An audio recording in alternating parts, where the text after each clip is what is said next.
നോമ്പും പിടിച്ചിരിക്കുന്ന എൻ്റെ ചെറുക്കനെയാണ് അസുവായി കാണിച്ച് വെച്ചേക്കുന്നത്. ഒരു ലിപ്സ്റ്റിക് എടുത്തിട്ട് ഷിനാജിനെ മേക്കപ്പ് ചെയ്യുന്ന പരിപാടിയായിരുന്നു കേട്ടോ. അസുവാനെ കാണാൻ കൊതിയായിട്ട് ഞങ്ങൾ രണ്ടുപേരും കൂടി ഇങ്ങോട്ട് വന്നതാണ്. കുറേ ദിവസമല്ലേ കണ്ടിട്ട്. അപ്പോൾ ഇന്നത്തെ നോമ്പ് തുറ ഇവിടെയാണ്. പെട്ടെന്നുണ്ടായ ഒരു പ്ലാനിങ്ങിൽ ഇറങ്ങിയതാണ്. അതുകൊണ്ട് തന്നെ ഇവിടെ എത്തിയപ്പോൾ 6 മണിയായിരുന്നു കേട്ടോ. വന്ന് കുറച്ച് കഴിഞ്ഞപ്പോഴത്തേക്ക് ബാങ്ക് കൊടുത്ത് തണ്ണിമത്തൻ്റെ ജ്യൂസും കട്ട്ലേറ്റും സമൂസയൊക്കെ ഉണ്ടായിരുന്നു. പിന്നെ എല്ലാവരും കൂടെ ഇരുന്ന് അതൊക്കെ കഴിച്ച്. ഇവിടെ പിന്നെ കൊച്ചൂനും അല്ലോനും നോമ്പുണ്ടെങ്കിൽ ഇതേപോലെ കടി ഐറ്റംസും ജ്യൂസൊക്കെ മസ്റ്റാണ് കേട്ടോ. എൻ്റെ കെട്ടിയനാണ് അതൊന്നും പിടിക്കാത്തത്.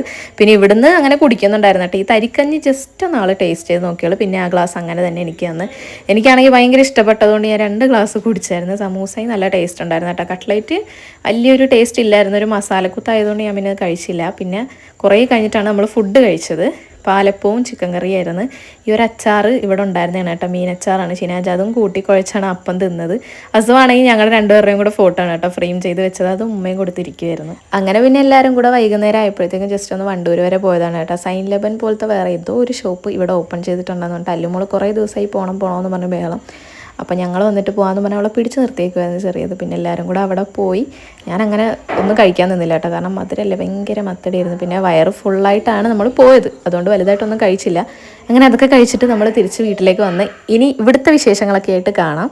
നമുക്ക് പണിക്കാരുള്ളതുകൊണ്ട് ഉമ്മ വന്നിട്ടില്ല കേട്ടോ. ഞാൻ ഷിനാജ് മാത്രമാണ് വന്നത്. ഷിനാജ് നാളെ തിരിച്ചു പോകും. ഞാൻ കുറച്ച് ദിവസം നിന്നിട്ടായിരിക്കും റിട്ടേൺ പോകുന്നത്.